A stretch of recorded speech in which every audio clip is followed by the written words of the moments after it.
and welcome. So, hello, late arrivals. Well, you're not really late arrivals, you're arrivals. And so, hey, I'm John from LA Poverty Department and the Skid Row History Museum, and we're happy to have the most amazing panel lined up here. And but before, we're going to do a 3-minute performance because we're also making a performance about the subject of the panel and the exhibition and everything else. So Ariel and Jai are going to do a 3-minute performance. It's Anthony Ruffin is in the performance, and part of it is because we're getting ready for the next walk the talk, honoring people in the community. Anthony was one of them. It happened that he was here to be interviewed, and the rest you'll find out about. Okay. So we interviewed Anthony Ruffin today, and he spoke about his work at the Skid Row Care Campus, which to him is not work. Skid Row helped me. I'm just giving back. That's right. And then Henry called. He called me yesterday because he was worried about Gio and her dog. Gio, our artist in residence, who lived right there in front of the window on the street, was beaten up by our neighbor, Black Eye, because he didn't like how she talked to her dog. And Henry said Leo had a knife in case somebody wanted to hurt her again. And this morning, when I arrived at the museum, Gio showed me an axe, brand new and sharp. And I said to John, we need to get her off the street before something really bad happens. But every time we talk to her about getting housed, she got very upset and she didn't want to hear about it. Henry tried, I tried, John tried. Should we ask Dr. Raab from the Psychiatry Street Outreach Team? John said, ask Anthony. Good idea. Skid Row's complex. They build a lot of housing. There ain't no money in the maintenance. And that's why these old buildings are in bad shape. So we spoke with Anthony before the interview. We said, how do we do it? How do we start a conversation without upsetting her? And Anthony asked, does she like her dog? Yeah. Ask her if she wants to house her dog. And then I thought, okay, I'll ask her if she wants to come inside, then she can hear him talk. It's cold outside and she liked the idea of getting into a warmer space for a while. And Gio came in with Rookie, her dog. And Rookie's kind of wild, so they sat in the back on the side. And Anthony spoke quietly and carefully about how everyone has his cell phone number. He's always on call. Work doesn't stop at 5 o'clock. Getting people housed is basically his one and only job. I'm not here to fix you. I'm here to get you housed. Doesn't matter how. He knows how to work the CES system. CES? No problem. I'll get you through. Filling out paperwork? No problem. I'll do that. To be honest with you, they put a lot of money in the outreach, and they put no money in the maintenance of these units. Like I just said earlier, I think Skid Row is probably the biggest senior citizen community in the country. And people can't get up elevators. People can't buy fresh fruits and fresh vegetables. People have to walk 1.5 miles away or get somewhere in a wheelchair to get to a market. I think it's a travesty for minorities to be living like that down here on Skid Row. You got medical care all through Skid Row, but you can't get enough fruits and vegetables on Skid Row? So what good is the medical care? So people started to ask him questions. And then we saw Gio's hand go up. Last question. Gio, can you house me and my dog? Yes. And my dog too? It's okay. I'll come by tomorrow and I'll get you housed. I just have to ask a few questions, but you'll get in. You have an ID. You'll be okay. And Gio cries, tears rolling out of her swollen eyes. I stroke her back. It's gonna be okay. So, what's the solution? The money streams need to be changed around. We have a CES system, DMH has a system, and everybody else has a system. And 95% of the people that live in LA are in the system. So why are we still doing outreach? Everybody's been outreached. A lot of money wasted. So it's not the front door that's broken, it's the back door that's broken. Everybody's talking about how we can get more people in these services. Why can't you show up for the people that's already in the services? And that's the story.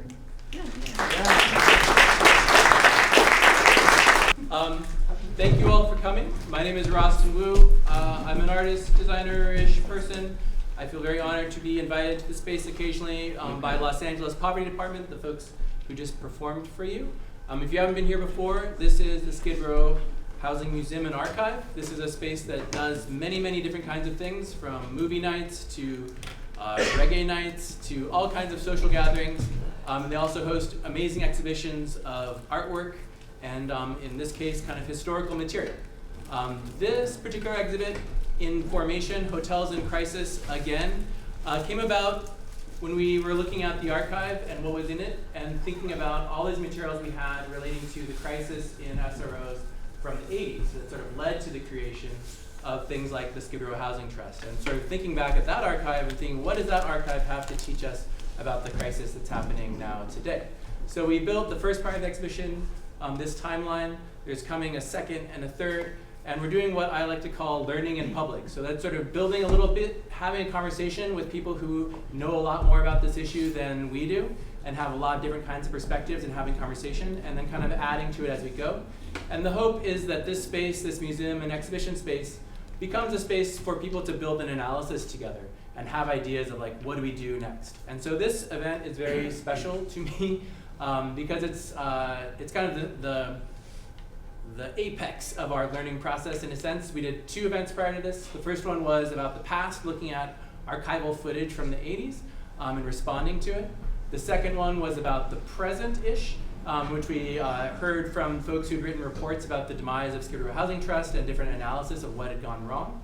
And this third panel is called What to Do, is looking forward. What is the solution? What are we able to do to kind of secure the best future we can for SRO housing and for the people who live in it?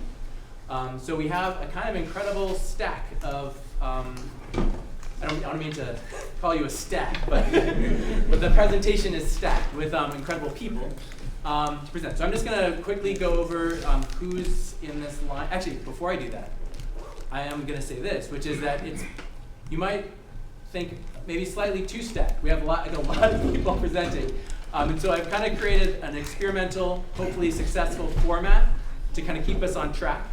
Here's how it's going to run. So I didn't get a chance to talk to all of you before this panel. So some of you are maybe learning about this as we speak, but hopefully you read the email. But all of you in the audience learning about it fresh. Okay, first we're going to have each organization present for about 8 minutes or less. Tom is our timekeeper. If you've been here before, you know that timekeeper is the most important role that we have in a public program. He's going to be really strict with the time. We have 8 minutes. What do you think what are your top priorities? What needs to happen? Everyone's going to go down the line. We'll have sort of 8 minutes per organization. So if there's more than one person representing an organization, they'll split up that time. Then we're going to go back around for 4 minutes. People will say, lift up anything that they heard that they really like. Say like, this seemed like a good idea. When we're down to 1 minute, we will acknowledge that as well. True. So keep your eye on Tom. He'll be hovering in the background. After that, there's going to be so many ideas, so many questions, so many thoughts. People are going to be very excited about some ideas. Some people are going to be very mad about other ideas. I guarantee it. What I'd like to do is have people write their comments, questions, thoughts, all on these notes. I'll pass this all out. And I'm going to be in the back furiously note-taking throughout, writing down the ideas that I hear. We're going to put our kind of comments on here. It'll be sort of an open house for about 10 to 15 minutes. Then we're going to come back, hear 5-minute closing remarks from everybody, and then it'll be sort of like, it'll move on to kind of informal conversation. We'll sort of try to keep the official program kind of light and fast, if that makes sense. Make sense to everybody? Mm-hmm. Isabel's looking worried. Makes enough sense. Well, and we'll be doing some improvising as we go. Okay, so here's who you're about to hear from. We have at the far end of the table Kevin and Barron from the Skid Row Action Plan, Permanent Housing Residence Council. And in a certain sense, they're the reason for this panel, because we heard that they had recommendations. They're already ready to go, things they wanted to present, like here's what we think needs to happen, coming from residents of permanent housing in Skid Row. Next we have Jade and Dogon, General Dogon from LA Can. Oh, shoot, well, okay. Next we have Mark Asina from the LA Tenants Union. If you don't know it, LA Tenants Union meets here in this space every Wednesday just about, and they help people with nuts and bolts issues. So if you came here for that, sorry, you're getting a big panel instead. Come here next Wednesday. And it's a great place to kind of connect with other tenants. Okay, next up we have Jade and General Dogon from LA Can. Los Angeles Community Action Network. They've been doing work down here for longer than I can even say. 30 years. Yeah, okay. 30 years. Next we have Ysabel Jurado, our council member from CD14. This is kind of like, I honestly didn't know that she was going to be here in person until about a half hour ago, so I'm very excited about this. It's a very unique opportunity to be able to kind of interact, get her thoughts directly and share your thoughts.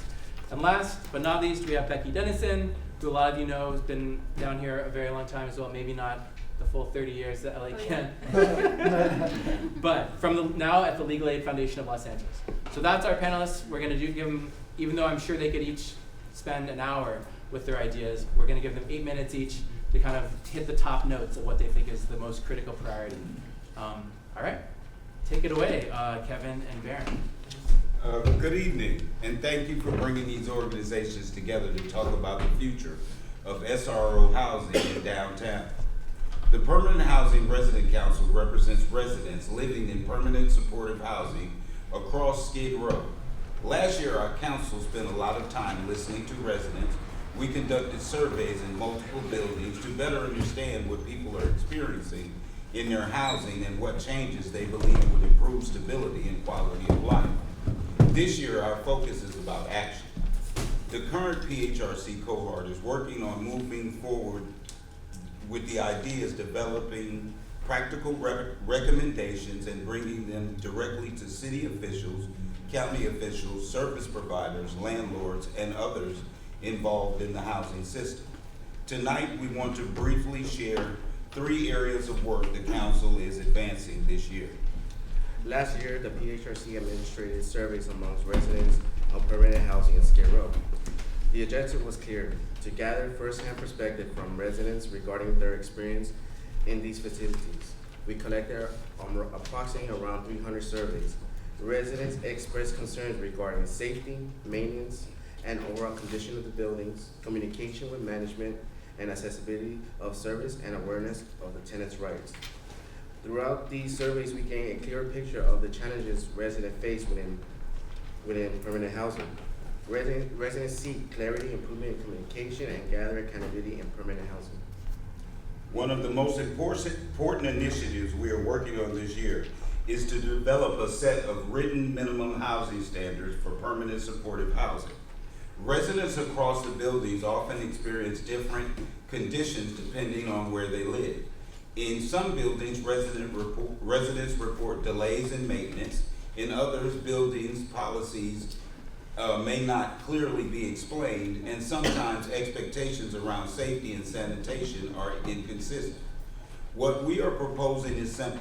There should be a clear baseline for what residents can reasonably expect in permanent housing. These minimum standards are not meant to create unnecessary burdens. The goal is simply to establish basic expectations that protect both residents and providers by making responsibilities clear. These standards focus on areas such as safe and habitable living conditions, timely response to maintenance issues, clear building policy and communication, consistent expectation around safety and sanitation. When expectations are clear and consistent, it benefits everyone involved in the housing system. Our goal is not to present these standards as recommendations, but to begin the conversation of how they can eventually be recognized in policy and potentially certified into legislation.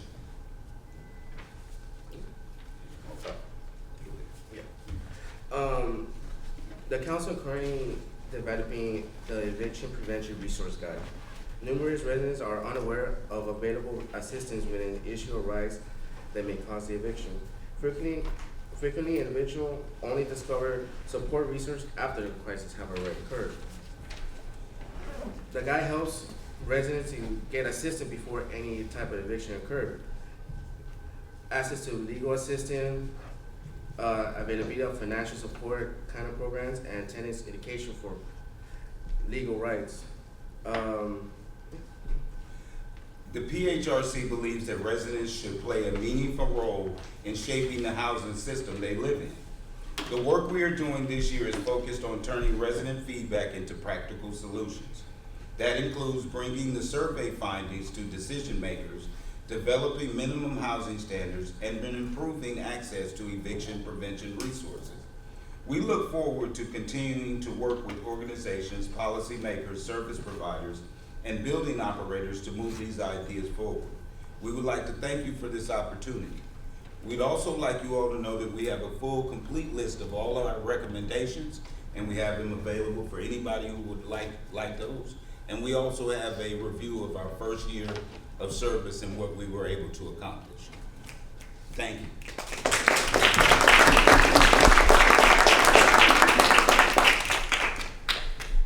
I'm Mark with Downtown Los Angeles Tenants Union. Is this working? Yeah. Yeah, okay. You can just hold it maybe you would. Or it's carrying, we can hear you. Okay, cool. Can everyone hear him? Yeah. Okay.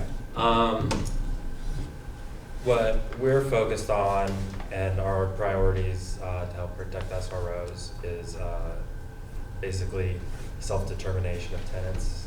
We want to build autonomy.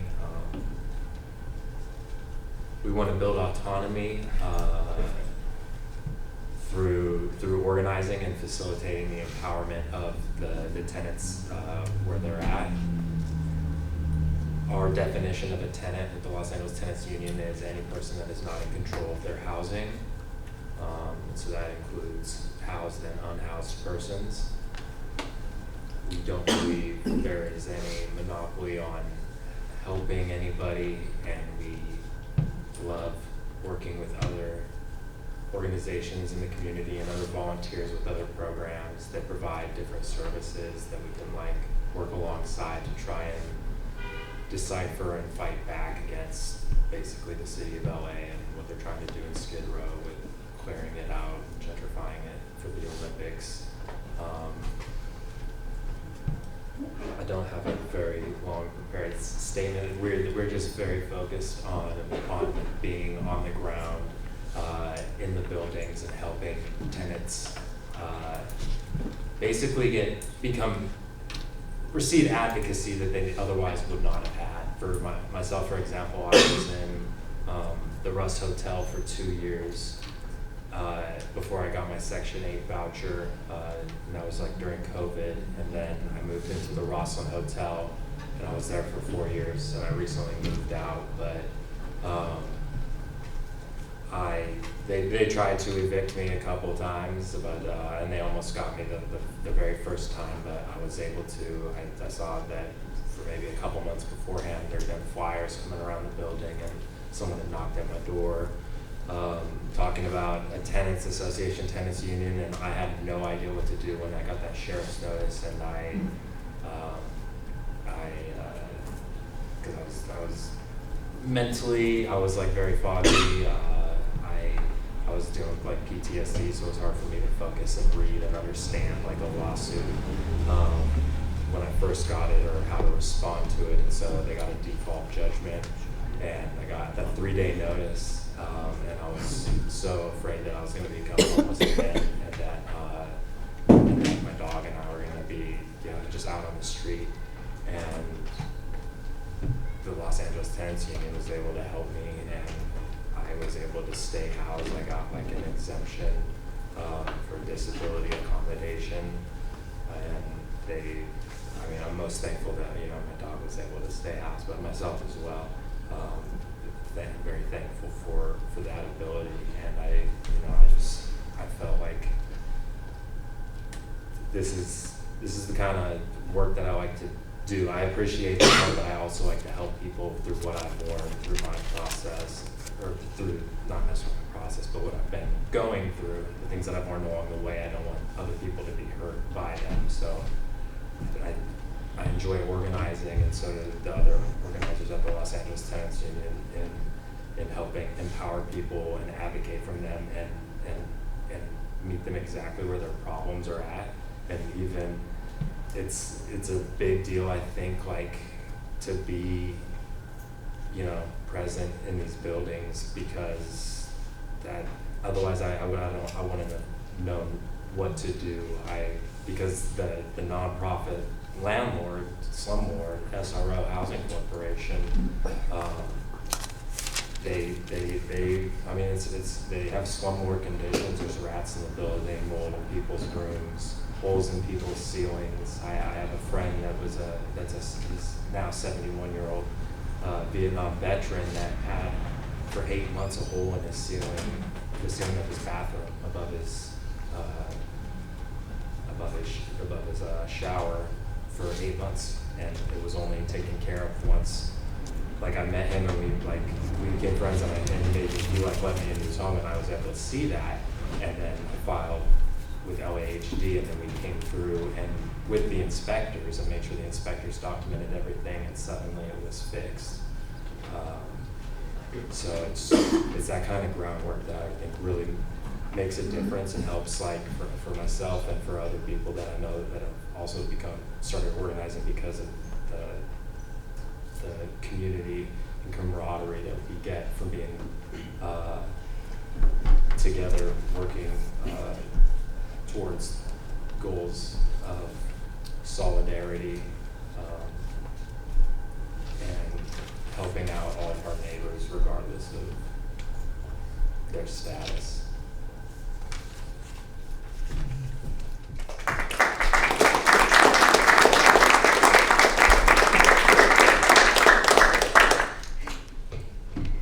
Revolutionary greetings, Dogon here again. I would like to talk a little bit about the history of LA Can, and then Jade gonna come and talk about some of the campaigns that we're currently working on, some of the work we're doing. Is that cool? I think it's important that people know about 30-year fight, and I say this all the time, right? If it wasn't for the work and the organizing that was coming out of LA Can last 30 years, there wouldn't be no Skid Row. It'd be called Central City East Association, because that's what their plan was. LA Can was founded in the 90s around civil rights violations that was coming out of Central City East, the red shirts, the beards, that was doing discriminatory practice against residents that was in the Rossmore Hotel and around about. So we kind of worked with that. Went from that to us quickly doing hotel work around the 28-day shuffle. Hotel owners was doing illegal practices of making people check out at 28 days instead of 30, where people couldn't gain tenant rights, right? And so it went from that to us quickly doing work in the hotels, right? Because there's not a for-profit hotel, Cedano, Roslyn, or Alexandria, none of them that poor people was living in downtown that didn't try some illegal, dirty, backstabbing, greedy trick to evict the tenants out of there. Why? Because developers that landed, our office was just right on Main Street right here, right? And you had Tom Gilmore, who was a developer from New York, who just landed in with this adapt lease a building project, right? But he was taking these old buildings and turning them into condos and loft. He had bought everything on the end of the corner on 4th Street, including the church, right? And now here this guy, him and his buddies planning on working his way all the way down, right? And clearing out the whole community, right? And I'm gonna tell you right now, they was offering some of these owners in these buildings a ridiculous amount of money to take their building, right? All you had to do is just dump the black folks that's in the building, right? And so they couldn't resist the money.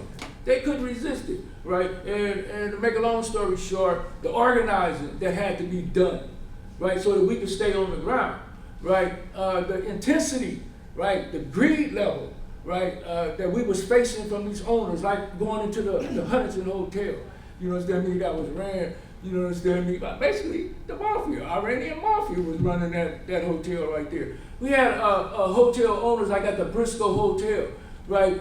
who developers offered him so much money, he immediately hired private security guards, armed security guards, to come and go door to door escorting people out, right? And so that was the level of fight that we was going to. And at the end, we ended up winning. And I'm just gonna say this, and I'm gonna pass it to Jade, that the director of the Housing Authority of the City of Los Angeles, Mercedes, right?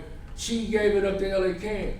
She said that this was the hardest battle that the Housing Authority of the City of Los Angeles ever had to fight, right? Was against these poor people, because all we had was just raggedy old, broken down hotels and poor people, and we was against city council, we was against the mayor, we was against the redevelopment office, we was against the bids, the police, right, and developers, right, was all trying to move us out, right? And so we won that preservation hotel ordinance that preserve our right to be on the land, right?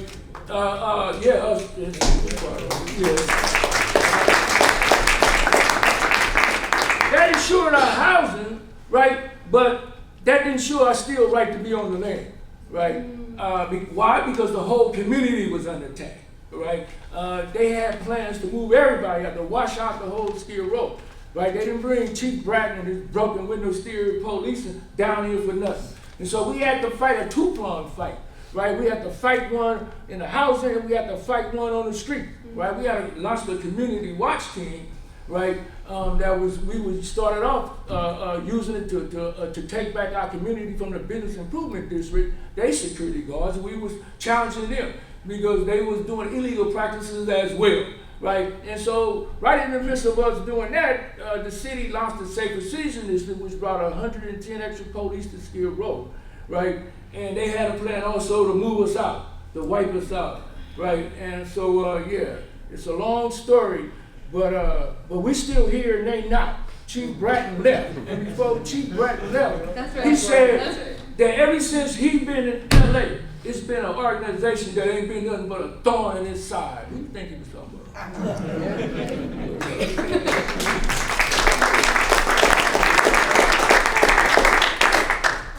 Man, hard to follow, Dogon, hard to follow. I think really thinking about, we need to talk about the past in order to think about the future.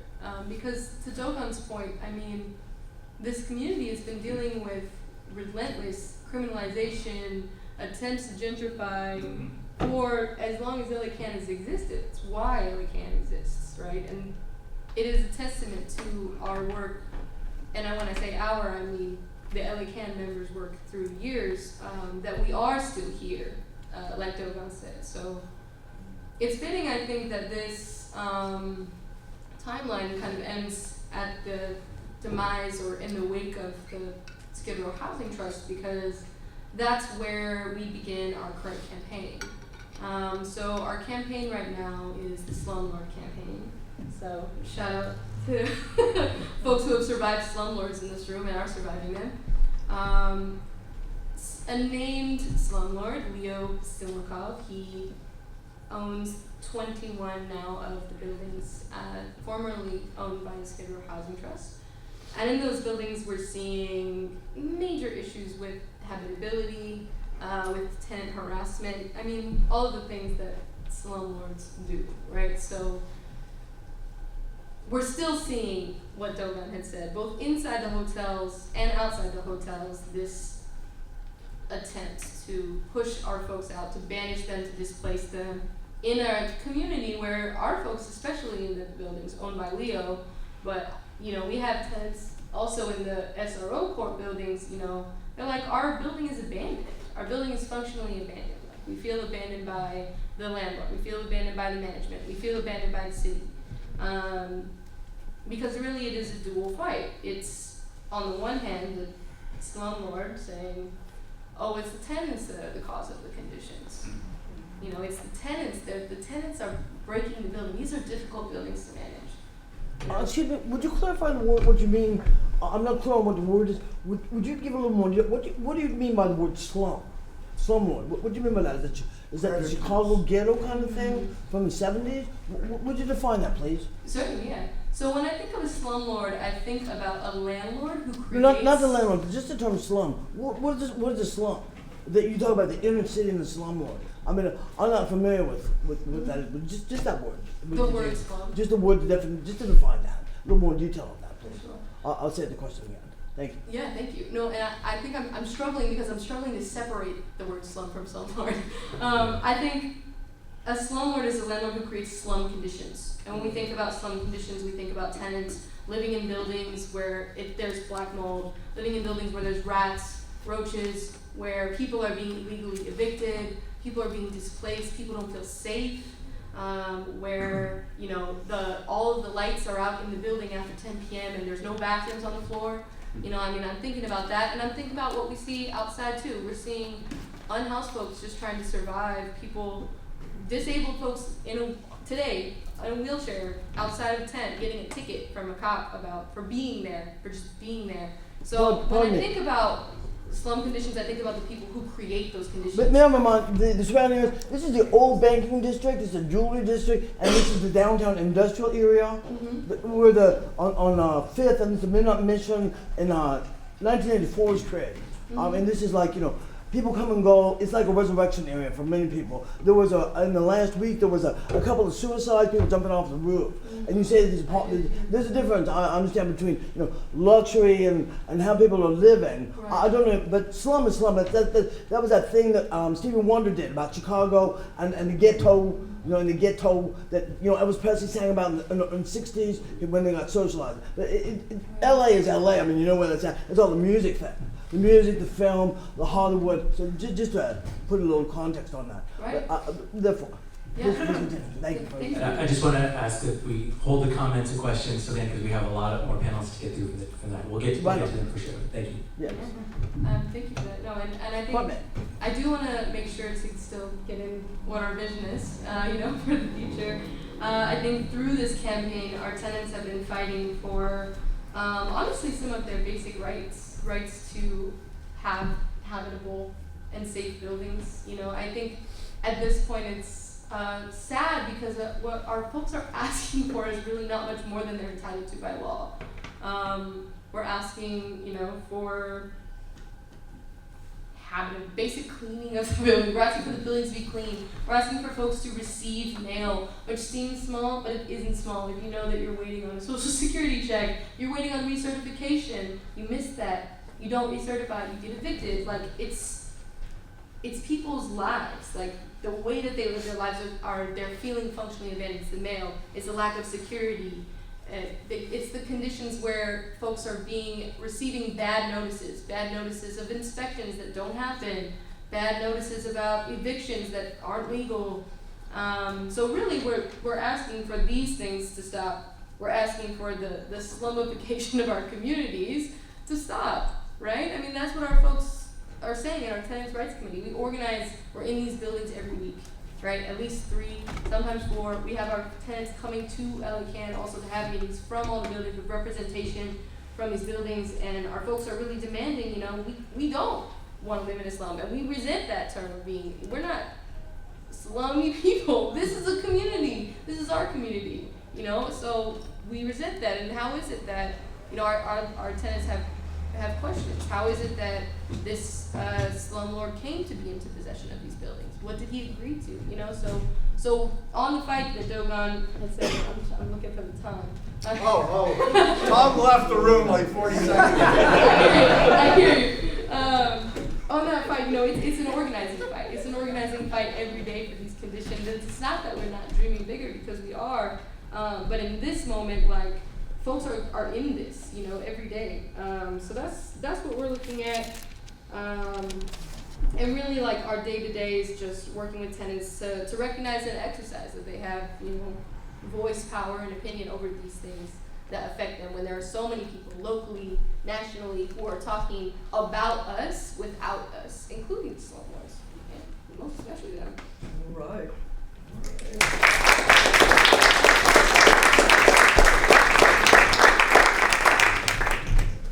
Hello. I'm Councilmember Ysabel Jurado. I represent Skid Row, downtown LA, Eagle Rock, Highland Park, El Sereno, Boyle Heights. I got it all. Lincoln Heights. There you go. Just making sure. Before I begin, I feel like I'm the newest person here to LAPD, the poverty department, to this spot, and to the resistance in this community. And I also recognize that this has gone on for so many years, and that I'm new here. And so part of drafting the future and me being a part of that is recognizing just that aspect, that I'm here to also be open and learn, and also know that it also means in this position as council member and, you know, face of government, it also means being held accountable and trying to figure out how we can be an advocate, an ally, and not a roadblock. And try not to be the person that says, no, we can't do that, which in this job, they brainwash you really hard to really, that just becomes something you regurgitate just being in the building. But, you know, with all the work that has been done here, even preceding me, and all the work that currently is being done right now, you know, trying to think about how we can be supportive while we are in council. And for us, that means we have the direct line, or should have a direct line, to the housing department. And that means open communication and coordinating priorities and oversight and accountability. And that's what we are trying to do.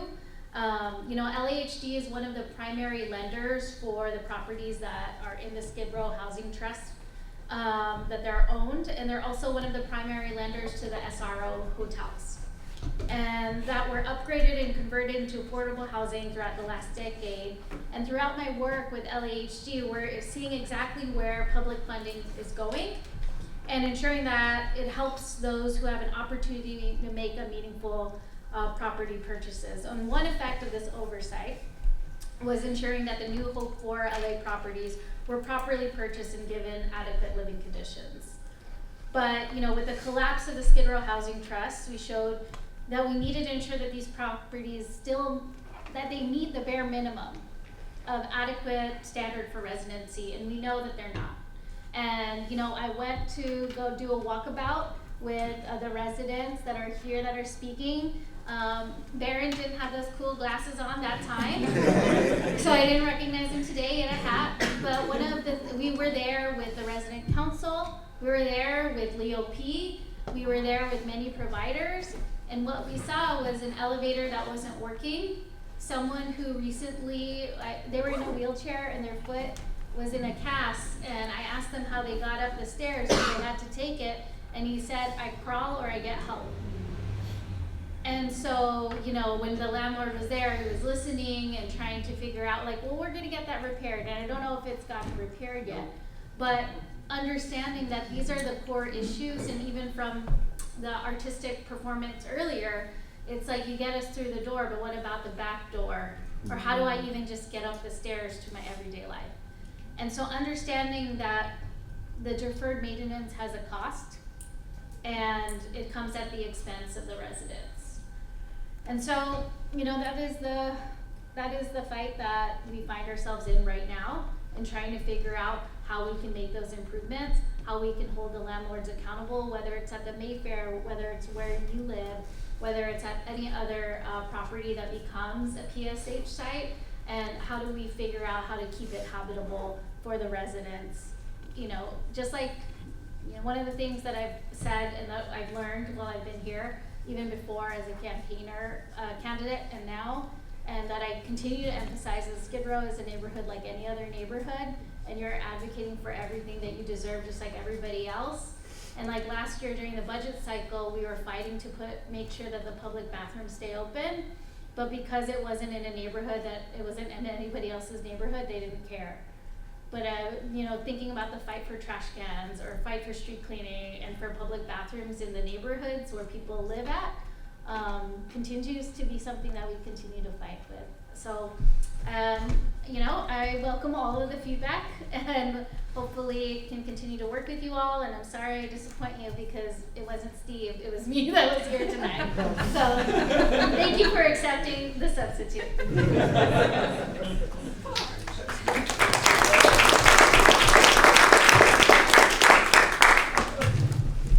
Hi everyone, I'm Becky. I work at the Lake Foundation of Los Angeles. I won't talk too much about history because it's been covered a little bit and it's not the topic, but I just do want to sort of set a little bit of my own experience and where my sort of ideas and experience in the residential hotels come from. So I did start working in Skid Row more than 30 years ago, actually, in 1994, as a case manager, and the only places that we had to provide housing was in much smaller number of residential hotels that were like sort of decent housing that could be subsidized. The Hayward Hotel, the Ward Hotel, the Alexandria before it became the hot property. And those are folks that I still know today. Some of them are LACAN members that have lived in this community for a really long time. So I really understand the value and the commitment.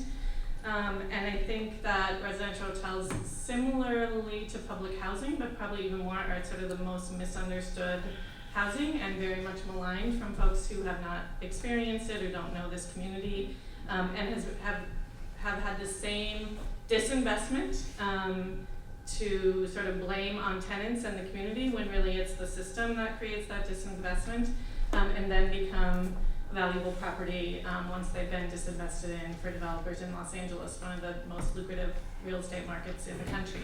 So that's the space we're in, but I want to say that we also have, I said this at a tenant meeting recently, and I'll put a caveat at the end, but because of the work that LACAN and partners have done, and Legal Aid was LACAN's, I worked at LACAN too, so sometimes I get confused as to who I'm representing.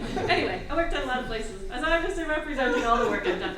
Legal Aid was the legal partner of LACAN during the organizing fights that Dogon was talking about. And residential hotels as buildings and tenants have more protections than any other tenants or buildings in the state. It doesn't always feel that way because of the enforcement and the way that government has responded to these protections, but it makes a great space to be organizing from. Our buildings can't be Ellised. They can't be turned into luxury housing. And so it's a great place to be because displacement can be really fought against in ways that in other buildings and other neighborhoods we can't. So where we are in conditions, where we are and where we're dreaming for, it is the perfect space to be organizing in because a generation prior won all of these incredible protections that can't be taken away. And those protections include like a Wiggins settlement agreement that a lot of folks have heard about here and there, the residential hotel ordinance, later on the resident protection ordinance, and all of those things are layered on top to make it be a space in which the resilience of Skid Row can continue and we can continue to get victories and change conditions. And so a lot of that work is really maligned and misunderstood within the city, and particularly now, I think. We're sort of back in the space of, you know, a real estate mentality. We did not have to have the Skid Row Housing Trust collapse, that's a story of a different day, but we certainly did not have to have the city gift a for-profit developer who's interested in amassing real estate across the city to operate buildings that we care about with people in them that we care about. There were alternatives that the city decided not to do, and I think one of the things we need to immediately work on accountability and enforcement and conditions, but also taking back those buildings into people that care about them, right? That could be community land trusts, that could be experienced nonprofits who care about tenants and are tenant-led, that could be tenant ownership, there's a different way, but I really think that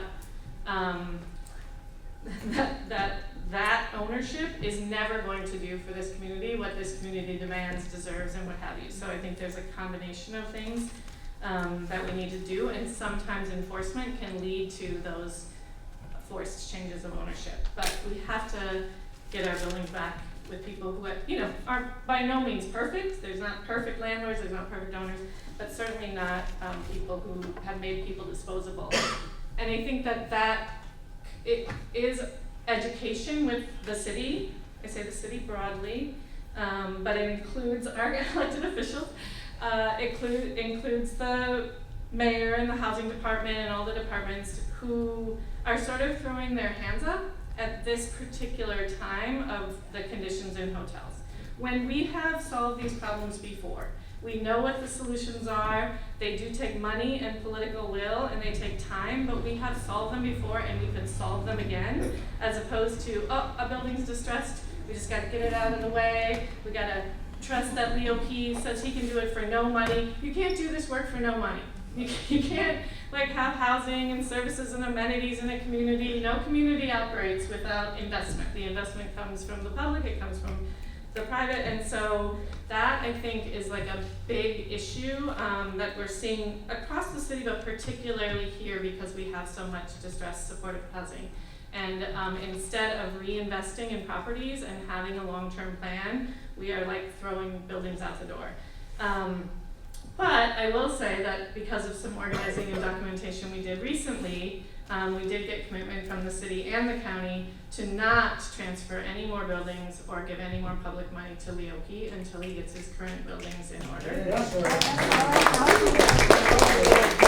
SRO Corporation is a different piece of this story, but agree. There's I'm only talking about the pieces that we're working on and focusing on. There are something like 75 hotels across downtown, and these I think are the most at risk because of the ownership and because buildings are being vacated and they are being treated as real estate versus housing. So that's just a piece. It's not the whole story. It's a piece of the story. So yeah, I just want to end there. Like I said, solutions are known. We've achieved them prior. We can get to improved conditions, permanent affordability, enforcement of all of the protections that this community has won, get investment that's made accountably and make sure that it's serving the community, and getting our city to take action in enforcement. My last piece is I was just thinking for some reason, Dogon was talking like the city attorney actually used to hold landlords in this community accountable. One of the reasons why we still have the Roslyn Lofts or still have the Alexandria is because and landlords that acted illegally got prosecuted. And we have not seen that happen out of the city attorney. We certainly have not seen it in this environment, but for a very long time, right? There are tools that do not cost money that can increase accountability, that can help then tenants achieve where we're headed. So this community is incredibly resilient, incredibly strong.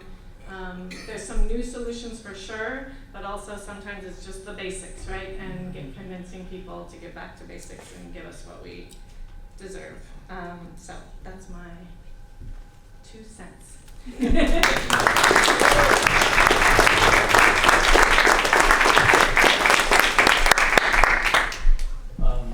just going to talk from back here, but first of all, just another hand, amazing, thank you for that.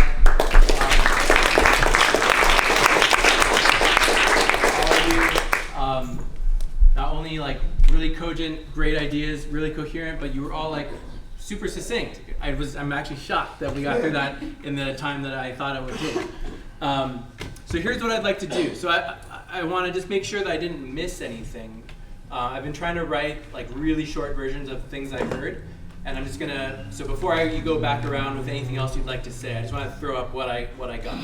So have written minimum housing standards, publish an eviction prevention guide, increase self-determination of tenants and build autonomy, a slumlord campaign against Leo Postolnikov that involves trying to enforce basic cleaning, and the ability to. SRO Housing Corporation. And okay, so yeah, so this is where I'll. It's not the only one. Great. So this is where we will add to it. Anita, I think her name is Anita. Yeah. All right. So we'll get to that. Getting the ability to receive mail, stop bad/false notices, increase accountability via an oversight via Los Angeles Housing Department, stop deferring maintenance. Keep the hard won protections of SROs. Take back the buildings given to Leo P and give them to better landlords. Get the city to stop giving buildings to Leo P, and then have the city attorney hold landlords accountable. So I'm positive that I've missed some stuff. So I want to give you a chance to kind of like anything you're like, wait a second, you totally missed X or Y thing. This is the time to kind of like add those things in there. And then the other thing I want to sort of nudge is sort of a lot of these things are like, it'd be great if we were able to just sort of hold landlords accountable, but like what's the mechanism? Like how are we going to get people to be able to get their mail? What does that look like? I'm curious if people can give a little more detail in terms of like how they kind of move that. Can I add one thing? Yes, you can add 4 minutes worth of things. So we're going to go through the whole panel one more time for everyone to kind of like add their bit now. So this is your spot. So starting on the left. thing I was most caught up by was how overlapping the work that all of us are doing. And I hope that we can somehow collaborate, and I think it makes each one of us work stronger.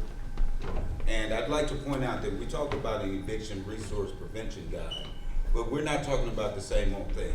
We don't believe that you can fight 2026 problems with 1999 technology. We'd like to see this an online guide where it can be updated, the information is current, and it can be got to people before they receive 3-day notices, before the sheriffs are at their door. They can get current help and the current information that they need to save off evictions. And that's the type of work that we're talking about doing. So thank you. Oh, go ahead. Yes, I would also like to add that I was super hyped to collaborate, and we have collaborated with other organizations in downtown, and the work that we're doing and the fact that we can come together is just like a macrocosm of what the tenants union is building, trying to have autonomous TAs in each building, because no tenants know their building or their area better, or nobody knows it better than the tenants. Nobody knows what the issues are better than the tenants. Nobody knows where the leaks are better than the tenants. Nobody notices it faster than the tenants. The elevators being broken, people being stranded on their floors, which is very often, and at least in the Rosten Hotel, the SROs managed by Anita Nelson, who manages slumlord conditions while collecting a paycheck in excess of $500,000 a year. So there's some profit in that nonprofit, but it's really at the top. Pardon me, what would you say the average tenant is paying in rent? What are the costs that they pay? What are the tenants paying that they get for that? Do they get heat? They get HVAC. I mean, water. What is it that they pay? $750, $1,000, $1,500. On their income. Well, Percentage of their income. 30% of their AMI. It depends, because there are market rate units in, There are market in these, at least in the Roslyn Hotel. There's some people that are paying market rate. Is it independent housing? Is it the house of do they get the home of their dream after that? Are they stuck? Are they stuck? Is that like bottom? We really need to try to get through the whole panel, so if we can hold comments and questions just till the end, so that we can all have a chance to chat. Are you referred onward? You mentioned 6 years ago. Are there other neighborhoods you're going to? And we believe that that's because, and like in that same way, the people that we serve and help and try to assist and advocate for and alongside, we know the parts that we're doing with the best, and when we need help, we rely on another. Hey, do you have expertise in this area, or with this kind of situation, or even something as simple as like LA Can giving us Narcan so that we can have Narcan at our meetings. That kind of solidarity within the community is important, and just it's, I guess, an echo of the tenant organizing that we do in Lot 2, and we believe also, I guess, just want to say it on record, housing is a human right.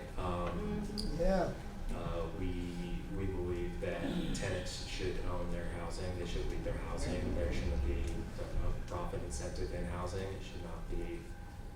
We believe that's unethical and immoral to make money off of people's shelter and their well-being. And I guess that's everything. I'll make it quick because I know Dogon's got something too. I just wanted to add that we really need to protect permanent housing. Yes. Because we're seeing it under threat. Part of what we've been so concerned about in this slumlord campaign is that we're seeing the emptying out of these buildings. And per what Becky had mentioned under Wiggins, those units do need to be replaced, but then at the same time, we're really concerned that these buildings are going to be turned into interim housing. When folks have lived in these units for 30 plus years, some people, for these buildings to be emptied out and then we don't even know exactly where folks have gone. Sometimes we're not there before that happens. You know, we're trying to preempt relocation doesn't feel like the right word, the displacement of folks, right? But at the same time, trying to track down where people went, and then seeing the mayor really championing this whole inside safe thing as the way, interim housing as the way.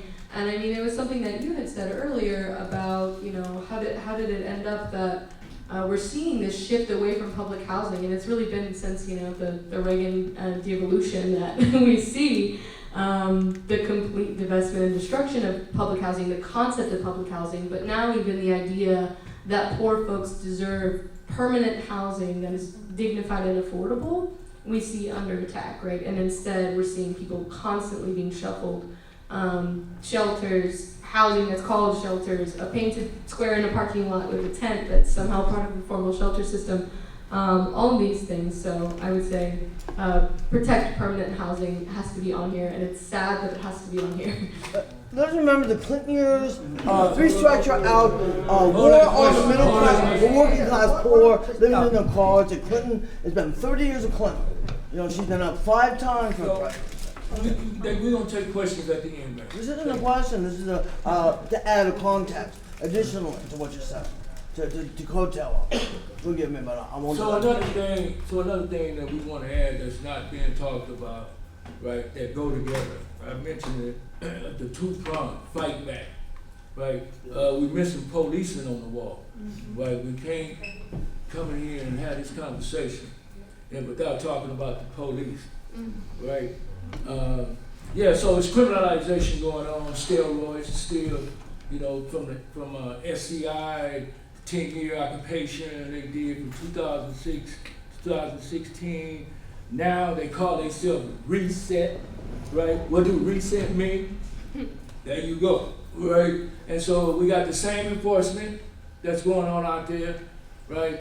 4118, useless ticket writing, harassment, right? And now it's being pumped up to attack on recovery. Skid Row is one of the largest recovery communities in the nation. We see homeless health care, you know, some other places here, right? That's constantly being under attack. You got the beds, they're making videos and all this stuff, right? And you got the police that's supporting it, right? You got the care campus that's being criminalized, right? And it's by businesses. And we went to a CCA meeting like a couple of months ago, and it was a guy from the Blue Sea or whatever it is. He was there, right? And he was talking about, you know, people openly, you know, medicating and stuff like that, right? And in the community. And so we have to remind him, you know, that you move your business in a recovery community, right? It's the largest recovery community in America, right? You got people that's actively in recovery, right? And you got people that's in their addiction. But nevertheless, you got people that's fighting for their life, right? This is the community for them to do that, right? It reminds me of people that move out to Big Bear and buy a house out there, right? And then as soon as a bear walks past, they call the local sheriff and shoot the damn thing, right? You move in a recovery community. Right, so you gotta adhere to our recovery community. Oh, you mean not take your fucking business somewhere else. Right? Because we have some change. Right, so the criminalization is continuing to go on, and that needs to be addressed.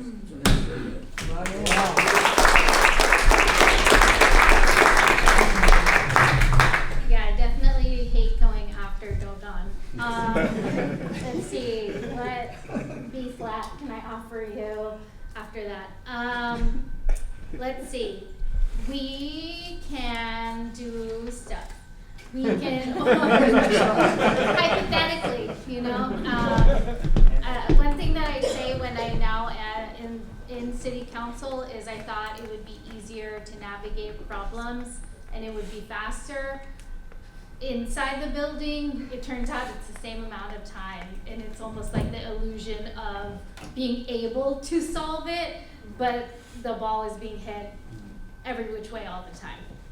But, you know, we'll figure it out someday. We're trying. But I think one of the best ways that we know, even though we're at the city, is directing how LAHD funds things, right? And so based on the accounting and everything that you all have been telling us, supporting the effort to stop, someone from getting additional, LEOP from getting additional funding and saying, hey, this is what the constituents are saying, they're bringing this to light, just making sure and flagging that, we know this person's applying for a supernova, you shouldn't be giving them more public money if they're already not doing any public good that they're bound to do. So that was something that we were able to support. And so we can also order investigations and complaints, follow up on complaints that you have regarding the status of properties. And we recently had the housing department look into concerns about illegal evictions at the hotels. I know Tina from the LAHD department met with you all, and your testimony was very persuasive. And so I'm gonna go do a town hall with LA Can in April to hear the local voices, and she wants to come back again.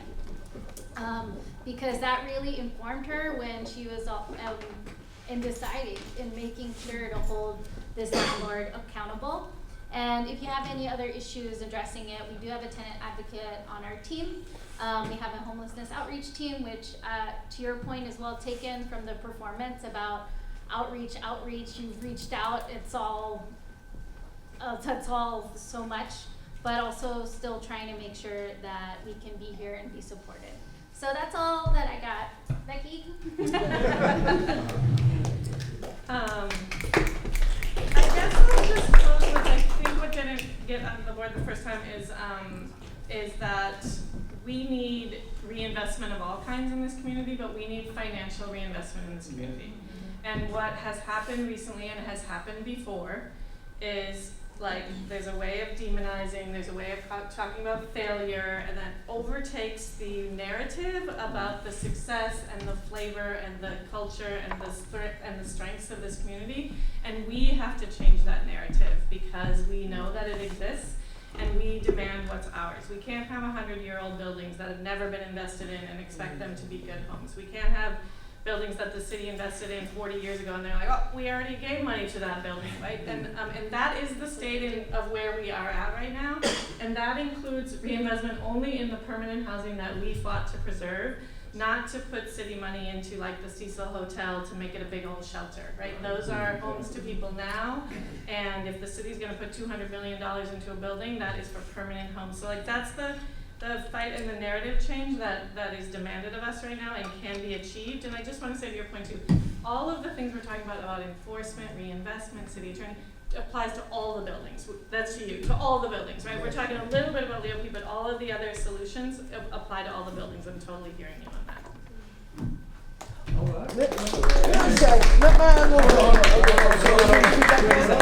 And now I want to try something a little bit experimental, but I think will be really successful. Cross fingers. We have a lot of brilliance up here. We also have a lot of brilliance in this room, a lot of other ideas, bits to fill in, questions, comments, concerns. What I want to try to do is take 10 minutes for everyone to kind of come peruse this wall, add their own thoughts onto it. And again, we're building this exhibit over time. So this will become, this wall of the exhibit is all of our ideas and starting to try to build sort of what are the priorities, how are we going to achieve these things. And so I want to give out sort of two sets of things. One is these round stickies. If you have a comment or thought or question, put it on there. If you just want to indicate that you like an idea, I also have these other stickies that I'll hand out in a second that are just small dots. So we're going to take a quick 10 minutes to just get all of our thoughts out onto paper and put them on the wall. Because what happens is we end the panel, everyone leaves, and I've kind of lost track of all the other ideas that are in the room. So I want to try to make sure to capture those before we break. So we're going to do 10 minutes of being in the room together. We're going to come back for a little smattering of final remarks and final questions. And then our formal event is going to be done. Does that sound good to y'all? Make sense? Okay. Thoughts of how to enforce this? Thank you. I had blacked out.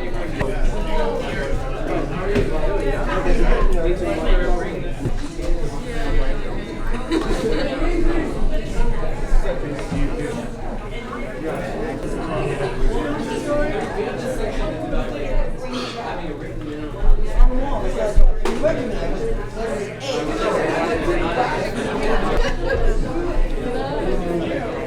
He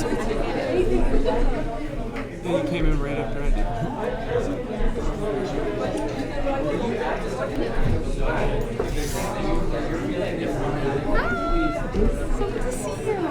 Henry! Hey, how you doing? Oh, yeah.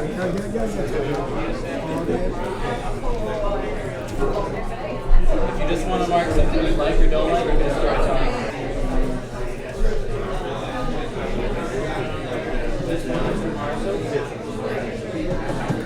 So I just want to encourage our panelists to walk around and take a look at what people are writing, because I'll ask them to respond to the things that they've seen on the walls and try to about 5 minutes.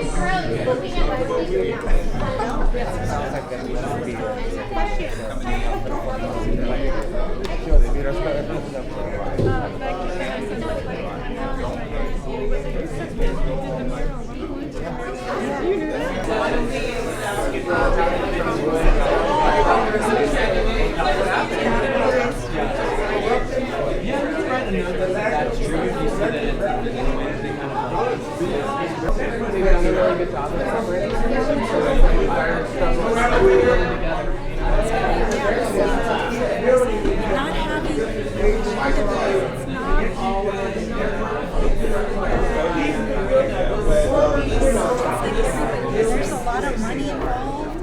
It makes people reading. Yes, it does. So All right, could I get all the panelists to come on back up to the panel? Thank you for bearing with me in my experimental format. I'm really excited about what we were able to kind of get from everyone in that interim period. I always feel like there's so much more conversation that happens here than we can hold. So it's exciting to be able to get this a little bit longer. Okay, so the hour is late. We have these folks for just a little bit more time. I just wanted to sort of, having spent some time seeing what kind of things were resonant with this group, the different kind of like synergies that were coming together, if folks had any final remarks of things that they, especially, you know, I kind of think of these events as like, it's a special thing to be in the same space, especially these days, to be in the same space at the same time. So if you have ideas of like, okay, people who are here, here's how to kind of keep this going in some way, that's, I think, of highest interest to us to figure out how do we kind of move these ideas forward? How do we kind of capture the energy and the thoughtfulness that's in this room and kind of take it to the next level? What does that look like? And especially like if we can like, if there's like something that you want to do with these people here right in this room right now before they leave, like get their email addresses or something like that, great to know. All right, let's go same order one more time. Left to right. Barron. And you don't have to say anything if you don't want. Well, one thing I wanted to, like I said, we have a complete list of all our recommendations, not just the ones we spoke on tonight. And we also have a review of our first year in service to the community. And we'd love if you all would take a look at it, see what the work we've done. You can tell us where you think we should be headed next. We certainly appreciate any input that way. And thank you all.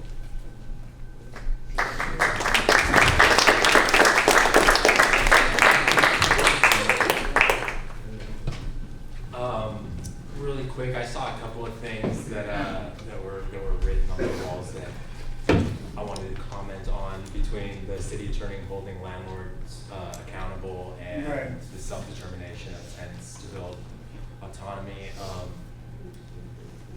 The issue is that like SRO housing is not being held accountable. I can tell like firsthand that the CEO is making it over like more than a presidential salary for slumlord conditions. Like there's still rats in the building, and I don't even think LAHD clocks it because they live on the first 2 floors, which are not residential. The rats are in the walls, and you can hear them. And then roaches on every other floor, but there doesn't seem to be any kind of real penalty. These people, for what they do, what they're doing is violence, even though it's slow moving and it's not necessarily direct. They are killing people. They are putting people in harm's way. They are making people that are sicker. They are making people sick. And all they have to do legally is have a willingness to comply whenever there is a complaint made to LAHD. And then it seems like they just get extensions on top of extensions. They put Band-Aids over things. There's leaks and they only fix the drywall, but not the underlying leak. So if the mold comes back or the wall falls back through again and again. So yeah, I think we definitely need to focus on holding these people accountable and realizing that what they are doing is indirect violence, because this is how people live their lives. Like in the Rosten Hotel, there was 2 or 3 years where we had no heat, and there's many people from many walks of life that have post-traumatic stress disorder in there, and it's scientifically proven that if you fall asleep in a colder environment, you're more prone to have nightmares. And so if you're more prone to have nightmares over the course of years in there as it's cold, it's just little things like that affect people's health. And I've known too many people that have passed away in the Rosten Hotel specifically, and the Rosten Hotel is not anything different than what SRO is doing in its other buildings and these other nonprofit housing providers that are creating slumlord conditions, doing the same exact thing. And they're doing it because they're not being held accountable. They're being propelled into the top 5% of income earners in the country for it. So it'd be good to see those people held accountable criminally for the criminal actions that they take.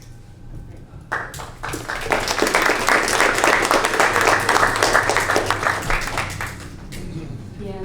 Oh, I'm just like, there's a lot there. I think similarly to what Mark's saying and sort of what I've seen up here, 2 things. I'm seeing things about kind of mutual like governance, co-governance, to bringing tenants into leadership, true leadership, like not just token leadership.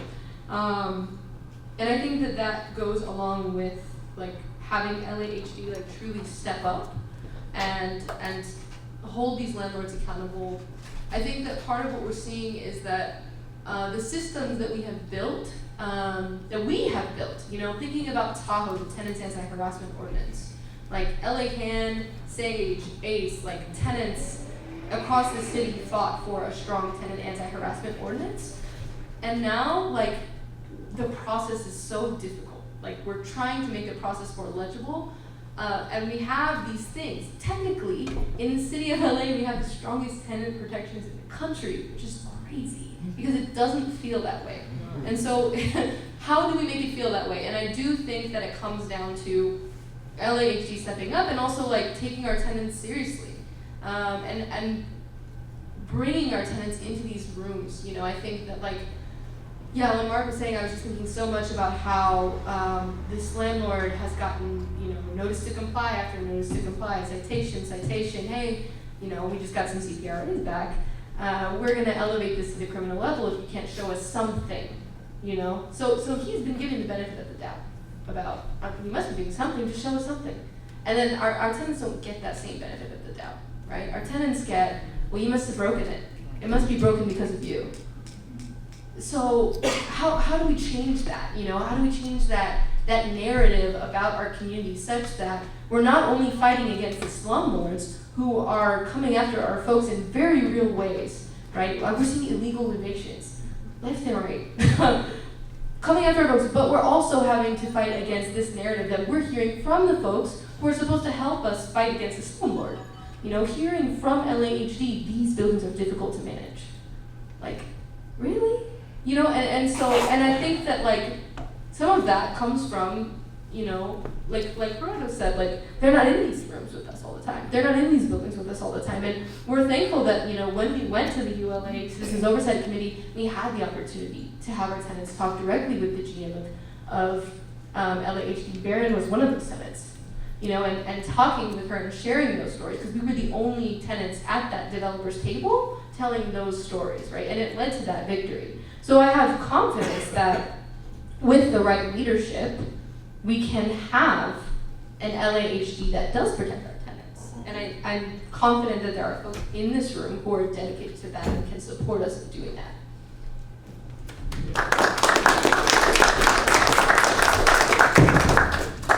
Revolutionary greetings again. I can't lie. I'm going to tell you. I came here tonight to recruit you. Right, we talk about change. The real change is gonna come not from lawyers, right? It ain't gonna come from the courthouse. They ain't never worked for us, right?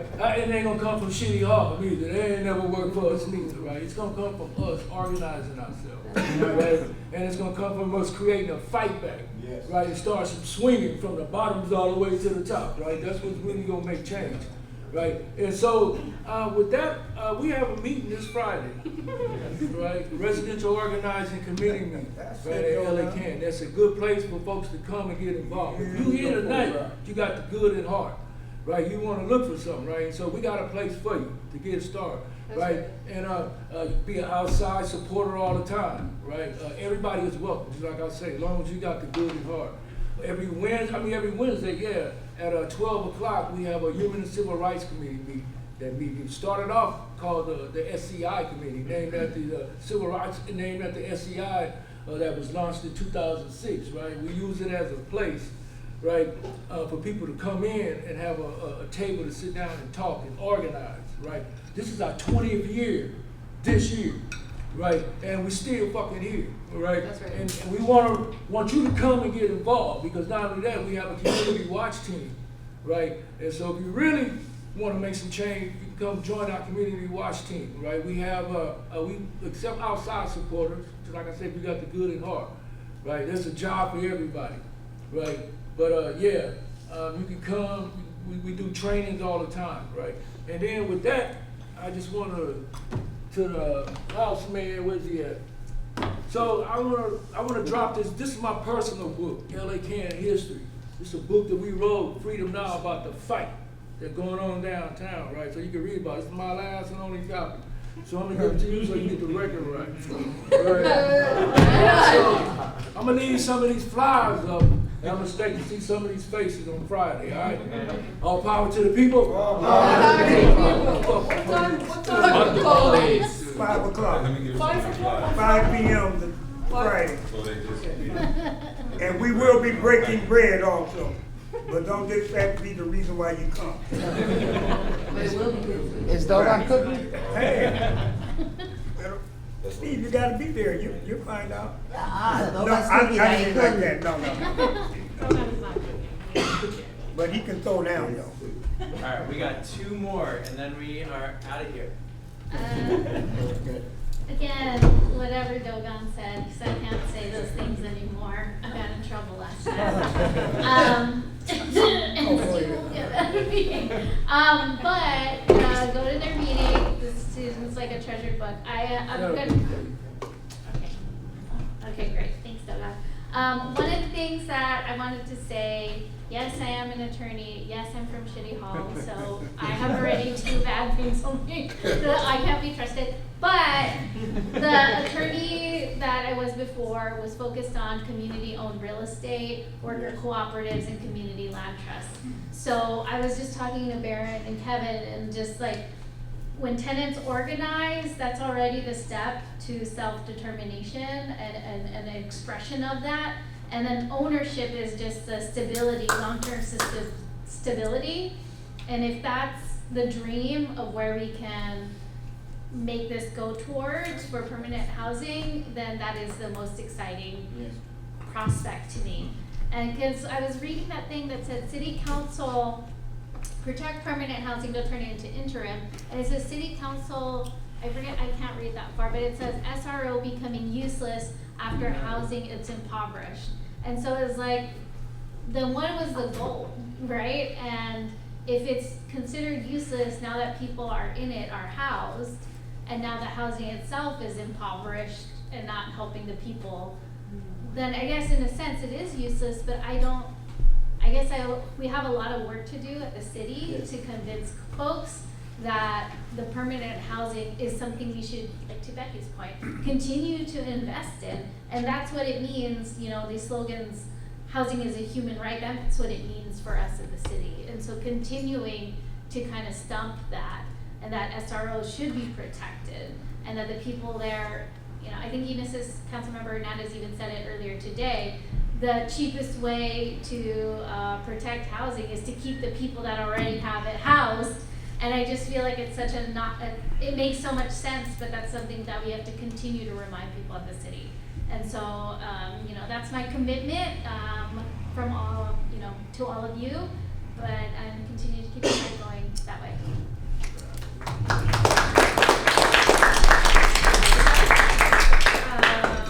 There's a lot of things that spoke to me and I was excited about, but I'm going to go back to tenant associations, tenant ownership, and tenant ownership could mean owning the building and land, or it could mean owning the process in the building. It can mean a lot of different things.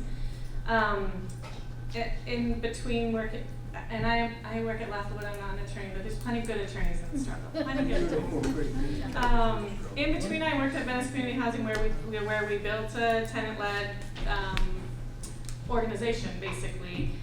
With tenants at all levels of the organization who worked there, who were on the board, who led their buildings, who made maintenance priorities, etc.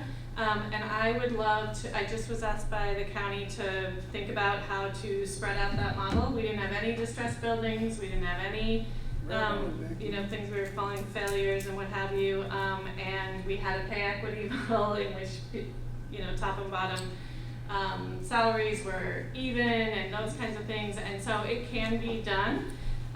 It's not easy. We were not perfect at it, and I want to say it's just not easy. You got 100 people who live in a building, and you want everybody to be happy, and you want a collective to be moving, and you got to protect tenant rights. So you got to be accountable to the city, or whatever. So it's not like it happens on day one, but it absolutely could happen here, and I would love to. I have to check with LACAN or convince LACAN because they are a partner in the community, but if there was a committee who wanted to work on that or whatever, I would love to work on that with folks, and we could start small, we could start with one building, but I think we could do that.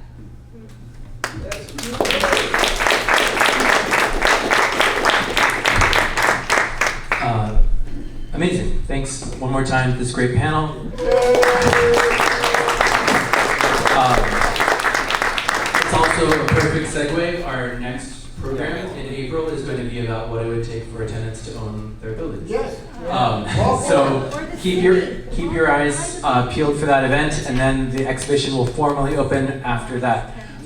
So look out for those events in April. This program is now complete, but there's still a lot of really amazing people in this room. So come hang out, talk to one another, keep on building. Thank you. Whose community? Our community. Whose community? Our community.